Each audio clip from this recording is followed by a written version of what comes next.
Hey guys, this is Justin from South of Eden, and you're listening to The Hook Rocks with Jay Scott. I've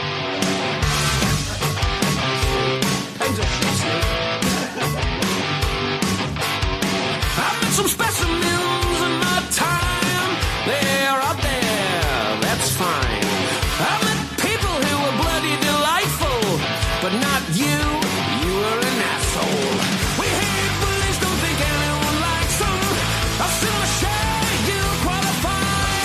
My dad would say you need a clip round the euro. You're not a narcissistic, egotistic psychosis. All your grandiose arrogance into pulses. You, yeah, you're an asshole. You, yeah, you're an asshole. I'm supposed to know my place, to keep quiet and save face. You're in charge, Lieutenant Commander. Hello, everyone. Welcome back. It is Jay. It is The Hook Rocks. It's the ultimate rock music podcast. Thanks again for stopping by and giving us a listen. We always appreciate it. And we are part of the Pantheon Podcast Network. I always mention them. Great network of music-related podcasts, a lot of diverse, different music podcasts for everyone. So check them out at pantheonpodcast.com, as well as on Facebook, Twitter, and Instagram at Pantheon Pods. And you can do the same with The Hook Rocks on Instagram, Twitter, and Facebook. Just search up The Hook Rocks, and you can follow us. And don't forget to write us a review after you're done listening to the episode. Let us know how we did and give us some feedback. We always appreciate it. Don't forget to set your app to automatic download so you get the latest episode right to your phone, whether it's the newest episode or one of our old episodes. We've been doing this now for almost 4 years. We've got close to 400 episodes, or close to 500 episodes, I should say. I'm selling myself short. But we've had some great stuff going on here over the last couple of months. We've had some great run of new music spotlights with Empire, Dead Blonde Stars, Abby K, Austin Mead, South of Eden, a bunch of great new bands. So always appreciate when we get a chance to spotlight a new artist. We've had Richie Kotzen. We had Rick Nielsen and Dax Nielsen from Cheap Trick.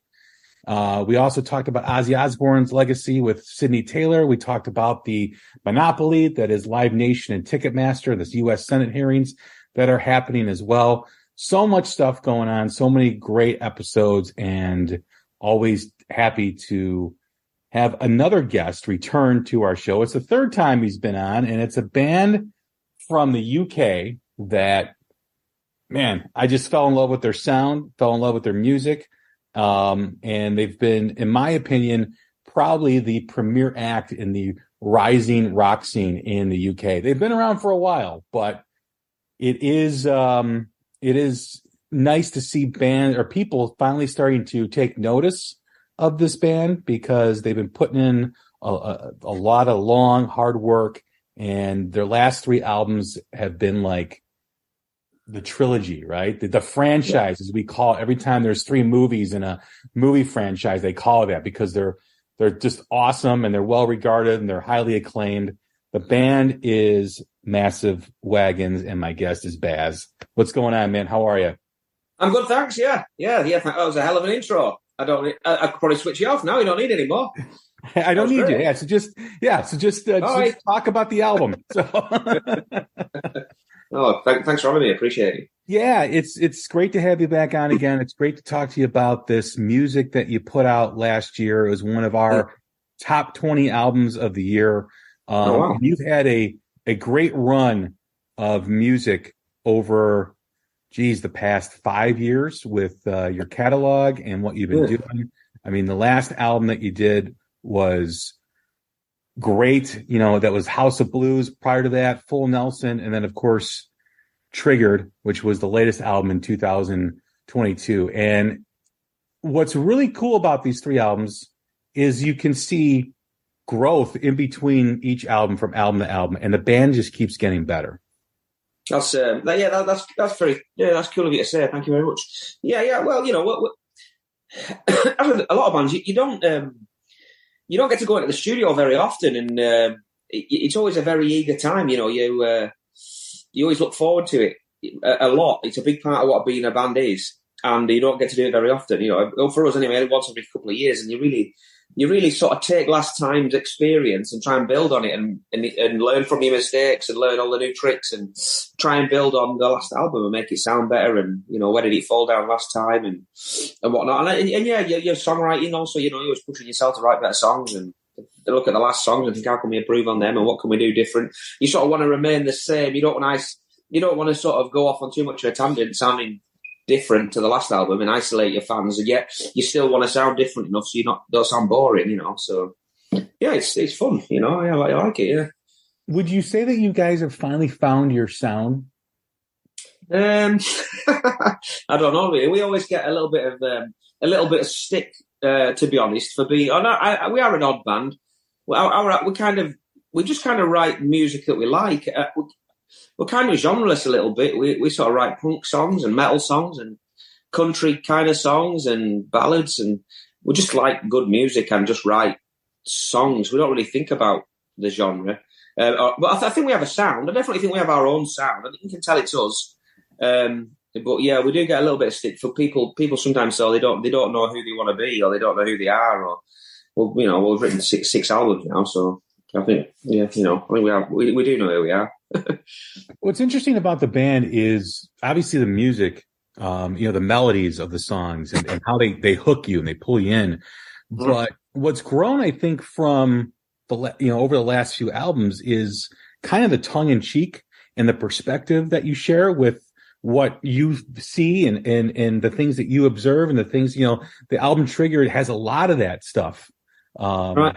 That I find that great. I find that very entertaining, and to hear a perspective and to find the way you write in an interesting way that doesn't turn people off, but just kind of is more like matter of fact, tongue in cheek, if that makes sense. Yeah.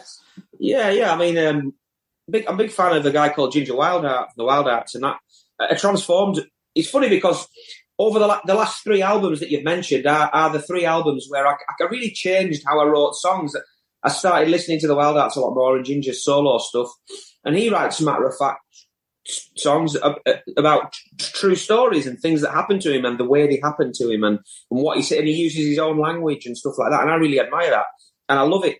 And I just like to be honest, you know, because I think people can relate to it and you can connect with people when you're writing honest music. But it's nice to hear that somebody, you know, in America, where it's a very different place to here, you can, you know, you get that. You know, I don't really, when I write stuff, I don't really think that people from other countries might not understand my stupid British humour or the things I say, you know, the language and stuff. But it's nice that it translates and people actually understand it, to be honest. Oh, yeah, absolutely. It does translate well over here. I have to say the song Asshole is an absolute masterpiece. That's my favorite song on the album. Right. Yeah, there's no airs or graces there. It's not difficult to understand that one, is it? You know? No. But it's just, you know, whether it's Fuck the Haters or whether it's Generation Prime or Please Stay Calm, you know, it really is a testimony on what is happening socially around us as we live our lives every day. You know, things are becoming more, in my opinion, a little bit more strange. People are becoming a little bit more entitled. And it's a refreshing perspective that you share. And it doesn't get into like condemning someone, or it doesn't do that. It just basically says, this is what I'm observing. This is how I feel. And, you know, this is my perspective. It doesn't, you know, one of the bands that does it very well, that shares their perspective and their point of view and kind of a more of a social conscious that isn't tongue in cheek is Alter Bridge. Right. You know, when you hear Alter Bridge, they just share their perspective. They're not telling you how to think, and neither are you. You're just sharing your perspective. And those songs I mentioned go over very well. And you sit there and you kind of think about what I observe personally and what other people observe. And it's pretty close to the truth, to be honest with you. Well, you know, nobody likes the guy that bangs a drum. You know what I mean? I don't want to preach to anyone. I'm not gonna get on my high horse and start telling people what they should be doing, because I'm not sort of holier than thou. I do. You know, I'm part of the problem. You know, I realise that. I'm glad you got that. You know, I'm just observing. I'm just sort of telling people how I see it and the things I see that are, wrong with the world. And, we're all responsible, really, aren't we? But yeah, I'm part of the problem. We all are, whatever. I'm not here to sort of bang my drum and tell you you're in the wrong and I'm not. It's just how it is, how I see it. Yeah. I mean, it is part of who we are and the fabric that we've become. My question to you on the lyrical content is, obviously, we had the pandemic. Did that heighten your awareness or your observation of things? Because let's face it, during that period of time, we really weren't doing much, and we did a lot of observing. We did a lot of observing of ourselves, and we did a lot of observing of how the world is and how people around us are. Did that kind of heighten your taste to go after and write these lyrics? I don't know, really. Maybe during lockdown, everybody went through such massive changes in their personal lives. Things were just absolutely turned upside down, weren't they?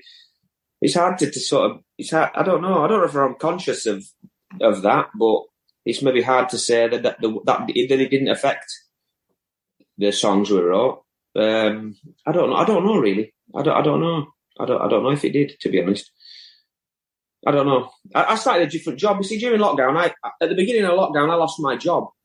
And me and Adam were forced into doing, we weren't forced into doing it. He lost his job as well. And we started doing the Wagons world. The Wagons, like the online sort of fan club type thing. That became our job. And that was a completely different. I became self-employed. I'd never been self-employed before. So that completely turned my world upside down. And I started having to spend a lot more time online and dealing with computers, which I used to drive a lorry. I'm thick. So I had to learn all these new things as did Adam, and there was a lot of upheaval and a lot of change. So maybe it did influence the way I wrote these songs. Yeah, I don't know really. Yeah. I've always been miserable and grumpy, so I've always got something to sing about. We're both part of the same club. I'm always been grumpy too. When you write music, especially, you've touched on this subject multiple times over the last few albums, and it's about the people, I call them, computer warriors, keyboard warriors, or people that get on and criticize things and offer a judgment on people. And they say a lot of things that they probably normally wouldn't say if they're in a, normal social environment. Yeah.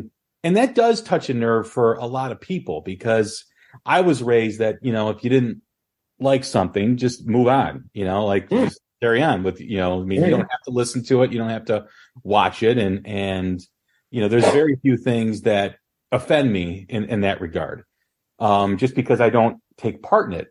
But you offer a very good observation of how people are. They they criticize, but they don't really have any purpose other than to criticize. And it's really nothing, it's like they sit on a computer all day and they troll people, basically. Yeah. I think there's a song on the album called "No Friend of Mine," which is exactly what that's about. This is about that song's about a real person that I know who will remain nameless. We have friends, and you have your close friends, and then you have sort of friends who you'll see at a club or a pub or a bar, and you'll have a drink, and you don't spend a lot of time with them, but you're friendly with them and you're good with them, and you see them and you whatever, you watch bands with them and stuff. You have a relationship with them, however big it is, whatever. And then during lockdown, everybody was inside their houses and everybody was on the computers all the time. And then because they couldn't go out, we were spending a lot of time writing things online. Well, I started to see things that these people were writing and these things that people were sharing and what they were commenting on. And I started to see another side of this person that I didn't know existed. And I was thinking, wow, I didn't know this guy thought like that. I had no idea. Fancy saying that, fancy sharing that. How do you have that? How have you got that perspective on that issue? And I didn't know about it. We go out for drinks. I've watched bands with you. I've been, and it's like, and it's just like, I had no idea you had those thoughts. The lockdown really, back to your earlier question, that side of the lockdown really opened my eyes up to those kind of people, that I thought that was a real issue, Yeah, I think at some point in all of our lives, we've all been guilty of being a keyboard warrior in some sort of fashion, right? Mm. But once you come to that realization that what you post online in a chat room or on social media ultimately doesn't matter. No one's mind's going to be changed. No one's going to think differently because of what you posted to counter an argument or counter a discussion. No. And at the end, it's pointless. The only person that feels better about it is the person writing it, because they feel they have a platform to, speak. And I've always learned that, those who speak the loudest know the least. Yeah, I agree. And I think, like you said, during the pandemic where people didn't really have a lot going on, I think it was even raised more into the comment sections on an article or the comment sections on a post. And it's like, I don't even read that stuff anymore. I can't, because it's just, to me, it's like the end of the world. It's awful. Yeah, it's awful. It's toxic is what it is. And it doesn't do you any good. And like you said, it doesn't mean anything. It's just nonsense. It's just garbage spewing. It doesn't change the world. Getting into arguments and debates with people online about issues and stuff changes nothing. It just makes you feel worse, or makes them feel worse, or whatever, makes them feel better. I don't know. I try not to engage in needless discussions like that online. If I see things I don't like, just get rid of it. Just get rid of it. Don't waste your energy. And then there's the fact that you're arguing with somebody that you're never going to meet face to face, that lives halfway across the world or halfway across the country, whatever. And at the end of the day, the person that you're arguing with has no impact or bearing on your real life, your reality. I mean, you can have fun with these people. Sometimes it's funny to sort of kill them with kindness and be nice and, I don't know, say stupid things to them, wind them up a little bit and don't take their point seriously, or tell them you love them or something like that, or I don't know, stuff like that, just to have a laugh. Sometimes I do that, just be nice to them. What's the harm in that? Coming off the album and the tour House of Noise, going into the recording session for this, what was the approach? How did it differ from House of Noise? Going into the recording studio? Yeah. Well, we had the same studio this time and the same producers, but it was different because the first time we recorded with Chris and Colin was House of Noise, and it took quite a long time for them to sort of understand who we were and what we wanted and our style and our sound and where we were going. But this time, we could take full advantage of all the time we were in the studio. As soon as we went in there, we already knew them. We had built up a relationship with them, and they had ideas and plans and everything set out in advance. It was so different. The production, especially my vocals. He produced my vocals so different this time to last time, because Chris was the vocal producer and he's a vocalist himself. He's amazing, and he now knows my voice, so he knows what my limits are and what I could do well. And this time was he sort of I can't explain. He guided me a lot better. He produced me a lot better this time. He wasn't pushing me or trying to get things out of me I couldn't do. It was just all a lot smoother and it just felt a lot better. I think the album's come out. The production is a bit more kind of raw, if you like, but also I think it suits us a lot more, really, than last time. Was there? I guess the question is, how do you know you're ready to go into the studio? Is it already pre-planned, like, hey, this is the cycle, we got to get an album out, or is it just, hey, I've written a collection of songs, we've written a collection of songs, it's time to go in? Well, no matter how fast we try to write albums, it always seems to take 2 years. It's bizarre. That's how long it seems to take. But there does come a point where we have we sort of take about 14 songs to a studio, but maybe 11 or 12 will go on the album. But when you got to sort of 10, 11 songs, we sort of book the studio. And because if you keep dragging it out, you have to put some pressure on yourself, basically. We have to say, right, that's the cut-off date. That's when the studio starts. We have to have X amount of songs written. And we always go to the studio with one or two half written, because there's always the studio that we went to, you could play and practice till all hours. So it was always great to kind of write there as well. It was always felt good to finish songs off there. So when we have sort of 10 songs, book the studio and then get some ideas together and then take them into the studio, really, and then record the rest, write and record the rest there. But yeah, 2 years. Yeah, a lot of conversations I've had over the years with artists, there's one common theme that exists through most of them, the vast majority of them, and that is the underlying insecurity an artist has with the material that they're creating. Is it good enough? Is it what we should do? There's a lot of questions and a lot of self-awareness of what's going on when you're creating, because, you know, ultimately this is going to be heard by people, and obviously fans are going to hear this, and you always second guess and question things when you're doing this. How do you get through that, or do you have that issue at all? Yeah, of course. Definitely. You definitely worry. You definitely worry whether they're going to be good enough. There's a bit of insecurity about the quality, I suppose. Especially when you've had an album that's done well, and then I found the hardest thing was after Full Nelson, that got to like 16 in the UK charts. That was starting the next album was starting House of Noise. It was like, oh no, what do people expect of us now? Now they've had a taster and it's done quite well. You know, the only way is down, kind of thing. You know, that was the worry. It was like, oh, this has to be as good, if not better. So that was a worry. But once we'd written a couple of songs and we were on a path, we got a direction, and the sort of it was flowing.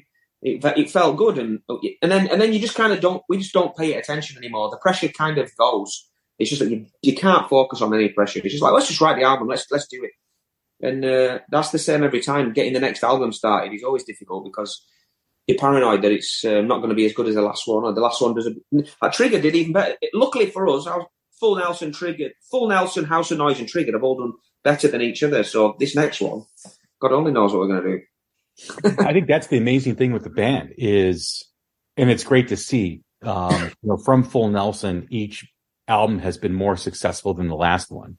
And I think that speaks to who the band is and what the band is becoming, but it also speaks to the songs and how people relate. And to kind of go back to what we talked about earlier in the conversation with songs like Fuck the Haters and Asshole and Generation Prime and some of the other songs on the album, I think it does relate. I think everyone kind of feels, or the majority of the people kind of feel the same way, which is why I think people connect with it instantly. I mean, whether it's in the UK, whether it's in Europe, whether it's in the States, every time I talk to someone who's listened to your music, enjoys it and like loves the content and loves the perspective. That's cool. I mean, we're just we don't live any kind of glamorous rock and roll lifestyle here. We're just sort of they're just the same band that we were when we started. And we really do try and remain very, very, very, very grounded, you know, just live regular lives really, and pick up influences from everyday life, you know, that people go through, and try to stay as real as we can really. And we try to take this sort of classic rock formula that I know it's been done a million times, but and just give it just try and make it, try and reinvent it for a modern age, you know. Gone are the days of us singing about things like the devil and whiskey and strippers and all that stuff, you know. It's all very good, but it's been done 1,000 times. I want to write songs about things that people can relate to, young people can relate to in you know, the modern world, you know. So, you know, that's where it comes from, really. I don't want to have one foot in the past, to be honest, if I can help it. What drives you and what drives the band? Well, we have a driver now. We have a bus. Right. I see. What drives us? Well, to be honest, we when we started the band, we all started it together, and we didn't know anything really. We were all very, very green, and it was all very, very new to us. The whole thing, the whole scene around here, writing original music. We didn't know anything about that really, and we've all kind of built it all together over sort of 14 years, and we're all as kind of precious about this band as each other. And it means a lot to us, so we don't really want to. And it's going well, you know. It's on an upward trajectory. However, sort of, you know, whatever. But it's good, and while it's going well, it's something we all want to do, you know. And it's something that's been hard fought for, and he's paying off. So I think we'd be foolish to throw it in the bin. We just want to keep going until it falls apart, or people are bored, sick to death of us, or something, you know. When you and I first spoke, I think it was between the full Nelson album and House of Noise. And we had a conversation about the state of rock music. Oh, yeah, I remember, yeah. Where it was and what was happening. That was early 2020. I think it was maybe before the pandemic, or maybe, kind of remember. Well, whatever. By the start, I think we just made the decision to release House of Noise during the pandemic. I think it was early in the pandemic. I seem to remember. Okay, I might be wrong. But the conversation was basically about where things were at, and I feel that things have gotten better in some ways. Some areas, I think they're going backwards. But as far as the band goes, and how the band has grown and grown its audience, what is the biggest difference between then and now for you guys? The biggest difference, well, we can play live gigs again, which is good.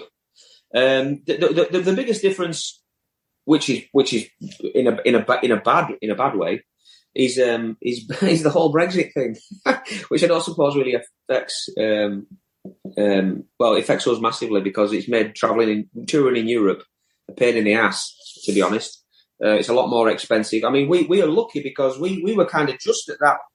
We were just at the limit where we can make it up. We can make it work. We got to the sort of the top where we could just make it. Start to bands below the smaller bands. It's sad because I don't know how they're ever going to afford to go into Europe and get carnets made and pay tax on this and tax on that. And it's just awful. It's just kind of ruined it, really. So I really feel sorry for sort of up and coming bands who want to play a little bit in Europe. But for us, we can still operate, but it's not great, to be honest. It's rubbish. And bands coming to Europe as well. I read a lot about American bands, bands from wherever, Japan, not coming to Europe or the UK anymore because they can't afford it. It's too expensive. It's like, fucking hell. That's sad, isn't it? What about musically? Musically, biggest difference. Mm-hmm. I don't know, really. Well, listen, I don't know. Our influences change a lot. We do write a lot of music that the songs that we just like that we like. I've been getting into punk a lot more. It's Adam Thistlethwaite in the band, the guitar player, who writes all this sort of music. He's always been a massive sort of Offspring fan and Green Day and them kind of bands. So I think that's come through a lot more in our music over the last year, the last album. Yeah, I don't know. Yeah, we've sort of stepped away from. Google is offering free AI training and tools to U.S. small businesses so they can innovate in ways both big and small. Built by Google experts, the Google AI Professional Certificate equips small businesses with practical AI skills. Through hands-on projects, they can start using AI to get more done and unlock new opportunities for their business. This is a new era of American innovation. Find out more at grow.google/business. Vacation rental hosts can make or break a vacation. Luckily, Vrbo makes it easy to find the ones who make it stress-free. Vrbo's Premier Hosts badge highlights vacation rental hosts with top-tier listings. The ones with excellent guest experience reviews, 0 cancellations, and strong ratings across the board. For trip planners who want to be hosted, not ghosted, choose Premier Hosts. Book today on the Vrbo app. If you know, you Vrbo. I don't know, yeah. Yeah, I just think, I don't know, yeah. I don't know what the biggest difference is. We just keep doing what we're doing. And what about what you guys do in terms of audiences, in terms of fans, in terms of growing your fan base, in terms of playing out live? Are there any differences? What are the major differences with that over the last few years? Well, it's been live shows have been strange, that's for sure. We before the pandemic, we were really on a high, selling a lot of tickets and stuff, and it's come back round, and we're out in tour in April in the UK, and that's selling really, really well.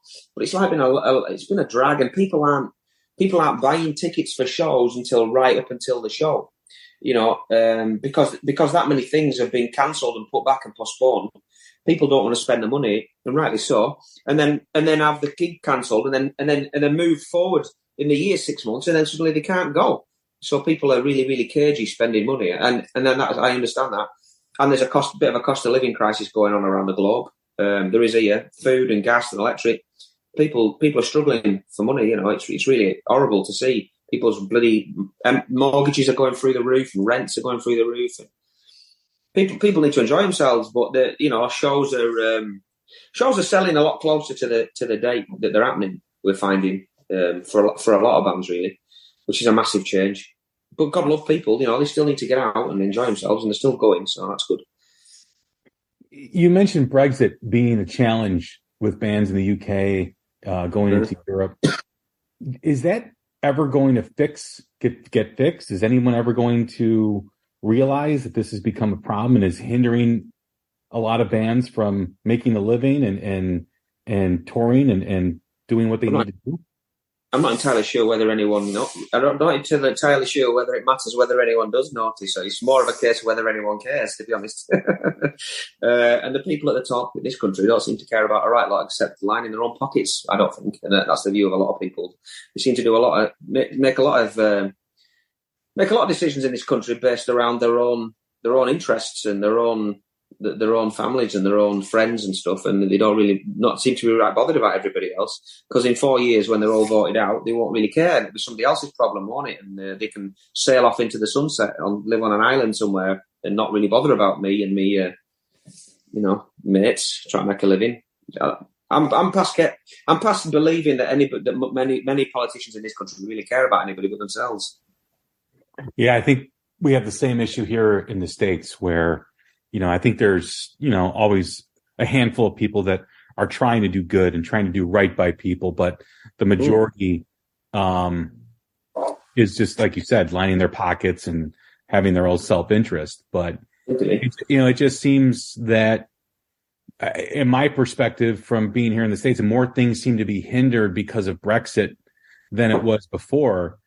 And, I'm a person that always likes to see progress socially and how things are run. And, and when you see things that go backwards, you kind of scratch your head, like, what was the problem before, and hearing your story, and I've heard this from other bands too, about the difficulties of going to Europe now. It does suck. It's bullshit, basically. Yeah, absolutely. I couldn't agree more. Yeah. It's just made it a nightmare. It really has. Yeah. And like I said, the small bands, 5 or 6 years ago, bands smaller than us were going into Europe, Spain, France, Germany. They'd be doing a week here, a week there, and it was brilliant to see. We did a few festivals here and there, at Barcelona and in Ibiza, and now I just don't see bands below a certain size posting anything or sharing tours in any of the countries. It just doesn't happen. It's just dried up. It just doesn't happen anymore. I don't know why. Maybe they just can't afford it. It just costs a fortune. It's really absolutely obscene. So I don't know what the outcome is or what the solution is or anything, to be honest. And when you talk about those markets, like you mentioned, like Spain and, Belgium and Austria, those are like really good rock markets too for rock. Yeah, absolutely. Yeah. The bands get a great response. I've talked to bands that have from the States that have gone over there, and they rave about the experience and what happens. And it's it's almost like when one challenge is solved, another challenge then pops up. It just never seems to be, it never seems to run smoothly, does it? No. I mean, we're sort of focused on Germany at the moment. We've been out to Germany a few times, and we're doing our best to sort of stick at Germany. We keep going back and playing a few shows here and there, and the radio really look after us in Germany. They're brilliant. So that's our sort of plan. But yeah, I don't know what the future holds, to be honest. Just keep going. I don't know. What do you guys have in store for this year? I know you recently toured with Ugly Kid Joe. All right, yeah. And how did those shows go? Amazing. Well, they're absolutely fantastic. They're an absolute riot. Yeah, they were brilliant guys. It was a co-headline tour of the UK, and every night was absolutely banging. Yeah, they're brilliant. Whitfield's a great guy, and they were really, really cool. I think the bands were kind of the same. They kind of have the same ethos, the same sort of attitude, but the music was different enough for it to be interesting the crowd, to the audience. You know, we were different but the same. It was really good. And every night I got up and did Dirty Deeds at the end of their set. They finished the night every night, and I went back on and did Dirty Deeds with them, like, which was great fun. You know, it was really cool. Yeah, I loved it. And what else is in store for this year? Yeah, well, we've got the Triggered tour of the UK in April, and then we're going to plan some, like, a second half of it later in the year, hopefully November time maybe. What else are we doing? We've got we're looking at stuff in Europe. Really, we've got some European festivals. What else are we doing? There's some UK festivals. It's festival season.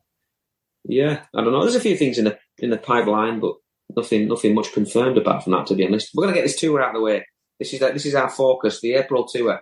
We've invested quite a bit of dosh in production and stepping it up a level. You know, I really want to make it sort of something cool. You know, every time we go out, we want to try and step it up. You know, make it more of a reason to come back next time, which I think is very important for bands. You know, how is the community in terms of your fellow, rock bands and fellow artists that are in the UK?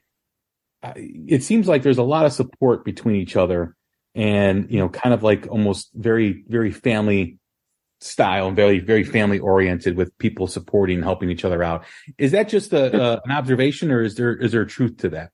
No, definitely, yeah, definitely. It's like rock music. I don't know what about in America, but in this country, it's definitely shrunk. You know, it's not really that kind of rock music. Our kind of rock music. It's not really commercial anymore, and it's not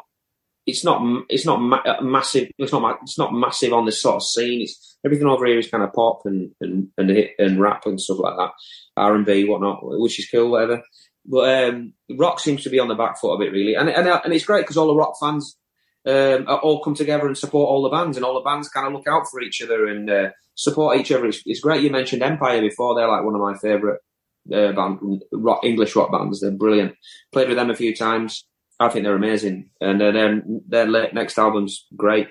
So I like supporting them, and yeah, there's loads of bands. Everybody sticks together. It's really cool. You've got to, aren't you? There's room for more than one band. There's room for everyone, Well, that I think is a product of what rock music has become, right? Because it is hard to become mainstream if you're in a rock band. It just is, those are the facts. And I think when you have strength in numbers, when you have other bands supporting each other and kind of have that togetherness, it's a lot easy to swim upstream together than it is, fighting each other or having beefs with each other, or, kind of having that tension in between bands. And I'm sure there are bands and individuals and bands that maybe aren't on the best terms. That's just the nature of the beast at times. But, like here in the US, you kind of have that same type of atmosphere where, young bands coming up know that, hey, this is what we're working with in terms of building our fan base and building our audience. Let's all do this together and be more of a force together than separate. Definitely. I mean, share the same fans. I mean, absolutely. Yeah. I mean, the more band over the last couple of years, all these UK bands, there's more UK rock bands appearing in the UK charts. In the main chart. In amongst all the massive artists, which is amazing. A band called Those Damn Crows, you've likely heard of them. They got a number 3 this last week or the week before in the main chart. That's incredible. A top 3 album.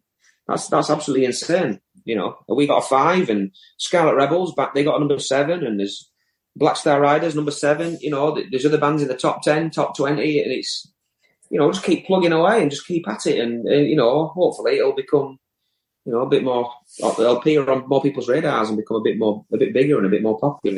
And save it from the brink of the dustbin or whatever. When I speak to an artist or a band that's gone to the UK and played in front of the audiences in UK and Europe, they feel that the audiences in the UK are way more engaged than they are in the US. They have more of an appetite for rock music than fans and especially younger people do in the UK.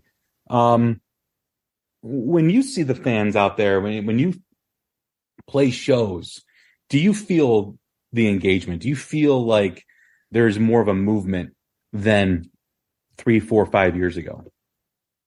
Absolutely, I do. Yeah, I do. Absolutely, yeah. We played since we played Download. We played a festival called Download, which is a big rock and metal festival over here. During the pandemic, at the end of the pandemic, he put on a festival called what was it called? The Pilot. He called the Download Pilot, and it was 10,000 people. It was only British. It was only British bands, obviously because of the bands couldn't come in, and it was like a tester festival to see if people could all get together in the same place and study the spread of COVID or whatever. So they had this festival, and since we played that, my God, the people that came to our shows after that, a younger generation, people coming to our shows, going, I saw you at the Pilot, I saw you at Download, it was amazing, you were great, and all these people coming to our shows, and it was so cool to see younger people, switching on to sort of rock music because of that. And I think the atmosphere at British shows is amazing. Yeah, I do. I love it. It's probably because they've had a shit week at work and they're sick to death of their lives, and they have a few beers, and that's the end. That's it. They don't take much getting going. Well, that really is the lifeline for rock music, is the younger audience. And I just had a conversation with the band South of Eden, which is a band based out of Ohio here in the States, and building that audience, from young people or for young people. Anytime you put rock music and you play it for a young person, they will connect with it, because it always has. It always has been a voice for younger people, and it always helps people, or helps younger people with their angst, with their confusion, their anger, what's going on in their life. Being a teenager is a difficult thing. And for whatever reason, the powers that be have made it so it's harder to find rock music. It's harder to build an audience with rock music. But whether it's my son and his friends, anytime you play a band or rock music, 9 times out of 10, they're going to connect with it. Yeah. And it's just, it puzzles me that when you have a record label, or you have people in the industry on the business side, the lack of vision they have, right? Yeah. Now it's about how many streams you have, how many followers you have. Basically, it cuts out all the work that they have to do. They want to sign a band that is a known product at this point, even though they're new and emerging. They've done all the work. So there's no head of a record label stating, yeah, let's sign this band. I really like their sound. Let's give them a 3-album deal and let's grow them. Let's build them. That doesn't happen anymore, which is a shame, because I think that's really when you have the investment of the record label building you, and you have the investment of the band, you'll have an audience that becomes invested too as well. Absolutely. I couldn't agree more. Yeah, absolutely. It's become lazy. Absolutely lazy. Yeah, definitely. We're lucky because we're with a label called Earache, who are an independent label. They're a really successful independent label, and they take chances on bands because they have no choice, But he has a vision, Digby and his team or whatever. They have a vision, and they want to grow bands, and they want to invest in bands, and their necks are on the line. So we all have to work together, or it doesn't work. Which is great for us, which is how rock works, isn't it? But yeah, I agree. It's all become a little bit lazy, to be honest. Plus, I mean, a lot of the what kind of winds me up a bit, and I've got nothing against all the vintage acts like Ozzy and Zeppelin and all these bands, but the people, there's more money to be made re-releasing these albums 1,000 times than there is investing money in me and my band and growing me and I'll never make them. I could be going 100 years and I'll never make as much money for those people as re-releasing the flipping Black Sabbath greatest hits for the 4,000th time this millennium. People just lap it up, don't they? They just lap up the same songs, the same Led Zeppelin reissues, remasters, repackaging. It's like, Jesus Christ. Even when these people are dead and gone, they're still making millions of pounds for people. They would rather take that money than invest it in bands like us, I think, but whatever, My question is, why can't they do both? There's nothing stopping them, Maybe I'm just bitter because it hasn't happened to me. Well, no, but why can't they grow the younger bands to build them up to what the Sabbaths and the Zeppelins are. Why can't they do that? They did, and back in the day, there was that vision of hearing something because it was good, signing a band because they were good, not because of the followers, not because of the streams, not because of all that. They signed them because they loved their music. They believed in them. I mean, there are a few bands. I mean, Greta Van Fleet. There, you can't knock those guys. They're a prime example of a band. A bunch of young guys that have been. I don't know their story or who's invested in them or who's backing them or what. But fair play, them young lads are doing the business, living the dream, aren't they? Putting out good music and kicking ass, playing rock music, playing what they want to play. Maneskin, they're another one. I don't know how you pronounce it. They're another band that are doing really well after the Eurovision thing. Fair play. Yeah, The Warning is doing really well. Yeah, right. Yeah. Goodbye June. They're a great band. Yeah. But when you talk about Greta, it's almost like Greta forced the hand of the record labels because they were independent and they became so huge. Again, a known product before they got signed to Lava Records. I didn't know that. Yeah. I mean, their first EP they put out was independent and it blew up, as we know. And record labels were competing with each other to sign them. And then you go with the TikTok stars or the Instagram, influencers who are playing a cover of a guitar lick, on their TikTok. And as I've stated, there is talent in that, right? I mean, to do that, to replicate something, you have to have some talent. But these people are getting signed to record deals because of a Van Halen guitar lick they covered, and it got, 1.5 million likes. So they sign them and they give them a record deal. Well, they're not going to write their own music. They're going to have 20 writers go in and write the songs for them. They're never going to perform live because they just won't. But they'll just keep putting out music because they've got the followers and the streams and all that stuff, and it's making the record label money. And when you talk about streaming services, we're going down a path here of what I'm really passionate about. But when you talk about streaming service, when you think of what bands and artists do, they make the content, they give the streaming services the content. The streaming services don't pay them anything for the content, and they make billions of dollars. It's genius. It's absolutely genius. There's the mug, eh? But it's really, like I said, connecting with the young people, it's proven that it can still happen. Greta Van Fleet got signed to a major record label because they connected with an audience. Yeah. Young people. So as we talk about these reissues and these greatest hits, these record companies pouring money into that, they can do both. They can build up and make, the emerging rock scene something more than it is now. And they can also, appease the classic rock fans with their 7th reissue of Led Zeppelin 4. I mean, God love. I mean, there are a lot of radio stations in this country over the last few years. I'll use Planet Rock as an example, but there are a number. They've sort of. It's like I've been listening to Planet Rock for a long time, and reading Classic Rock magazine as well. That's another one. They've really started to realise that these big artists aren't going to be around much longer or forever. There really has to be somebody else taking up the rear, if you like, to carry on, because the likes of your Aussies and all these people are all going to be dead and gone before long.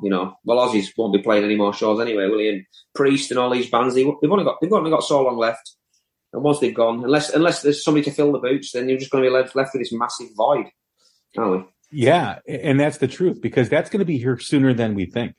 Absolutely. Yeah. I mean, when you look at 10 years from now, those bands you mentioned won't be around. I don't see in 10 years Metallica touring. I don't see Iron Maiden touring. I don't see Priest and any of those bands. And there's going to be a vacuum of, where's the rock scene now? Because those tours make a lot of money. Right? Yeah. And you're only going to make money is if you start building up the younger bands and supporting them and building an audience for them. One of the things that absolutely just gets me going is when I see a legacy act tour and then they put a package together with another legacy act. And it's like, why don't you bring out a young band, a young up and coming band? That used to be the norm back in the day. You know, you take a band that was coming up with their new album, you put them on the road with another big band, and then you build their audience through another band's audience. I mean, definitely. It's a time-tested formula. Yeah, that's how it always was. Yeah, the support band and the headline band. But yeah, that always the case. I mean, you've been to I'm sure you've been to hundreds of shows yourself, and you've picked up bands you've never heard of, and go, fucking hell, they were great. Yeah, I've never seen those guys before. That's brilliant, and that's, like I said, that's how it works. Yeah, lots of times I've done that myself. Yeah. I think it's a lot about now the ticket prices are so high that they have to package bands together in order to cover whatever cost that they put out with these tickets and also pay the bands. You know, when you look at the Def Leppard Motley Crue stadium tour and you look at, I think each band was getting $3 million per show. You know, that was first of all ridiculous, but the prices were so high because of that, and the reason why they had 3 other bands on the bill was because you had to keep the crowd in the stadium longer, so they would spend more money on merch, on booze, on whatever, so you'd make that money back. That's what it was for. You know, I mean, you know, none of those bands, Def Leppard, Motley Crue, can fill 50,000 people on their own. No. That's crazy, yeah. Okay, now. But yeah, I mean that's what, you know, like when Judas Priest came around with Uriah Heep, God, like 4 or 5 years ago, I want to say. I was like, Uriah Heep is not going to sell more tickets for Judas Priest. They're just not. They're 2 different audiences. And instead of taking out a young band, which Priest used to do all the time, they didn't, and it was disappointing to see. But you know, but one positive about it is, I think there's going to have to be something that comes with rock music, and I think there is going to be a platform for some of these bands that are emerging, like yourselves and other bands that are going to start seeing more of a push over the next few years to help them build their audience up to a level where they can put them on tour with bands and do that. Because like you said, there's a lot of money that's spent on rock music, and most of that money is spent on classic rock, and classics rock is not going to be here to absorb that money. No, definitely not. Definitely not. It's a strange situation, to be quite honest with you. Yeah. It's tough. Yeah. We find there doesn't seem to be many people from other countries taking notice of bands from other countries either. Everybody focuses on their own sort of home bands, which is great. But you know, if you want a band to truly grow, you know, we have to people have to put a bit of faith in you from other countries, you know. And we struggle to get noticed in Europe. We've been over a few times, but I don't know. I know you have to start at the bottom again, but it's. There doesn't seem to be many people willing to sort of take much of a chance on you, really, to be honest. But I don't know, just keep plugging away at it, and one day you get a bit of a break or something good happens. Well, the music that you guys put out is fantastic. The last 3 albums are, in my opinion, as good or as better than anything that's been released over the last 5 years. Oh, thank you very much. Full Nelson, House of Noise, and Triggered.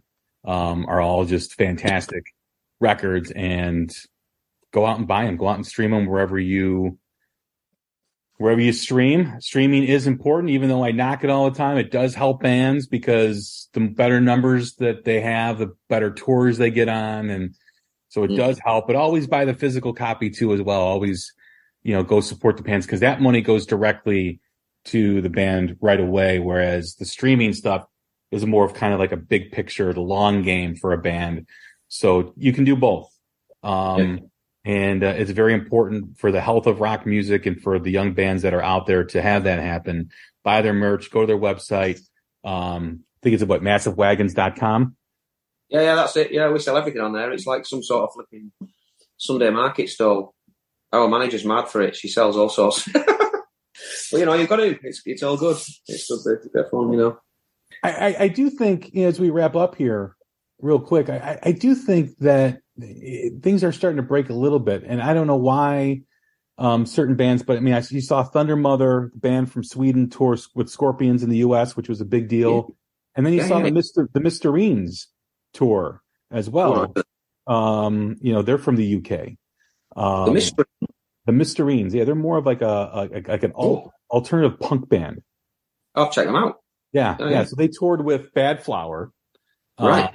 And so you did see a little bit of that, which I thought was exciting. So hopefully that grows and that continues. Yeah, definitely. I mean, the Thunder Mother thing, that was quite a revelation. Fair play, that getting on that Scorpions tour is incredible. Really. Yeah, that's a big statement, isn't it? That's great. Yeah, that's great. Yeah. So hopefully, more bands are willing to take a chance. And credit to the Scorpions. The Scorpions didn't care how many streams they had in America or how successful they were in America. They brought them on tour because they liked them. That's brilliant. A novel concept. They liked the band. They took them out on tour. Like, wow, madness! It is crazy. Who do such a thing, eh? Imagine liking something and going, yeah, we should tour with them. Exactly, yeah. So, well, Baz, it's been a blast. Always appreciate you coming by, and thanks for making time for me and the podcast. And great to see you again. Good, nice one. Thank you very much for having me. Really appreciate it. Everyone, that is Baz from Massive Wagons. Like I said, go stream their albums on any streaming platform. The last 3 albums you will enjoy: Triggered, House of Noise, and Full Nelson. Visit their website, massivewagons.com. Buy some merch, support them. If you're in the UK, they've got tour dates up on the site for this year. The first batch of them at least. So that's exciting. And this is another episode of the Hook Rocks. Thanks for tuning in. Take care of each other. Stay safe, stay healthy. We will talk again soon. Thank you.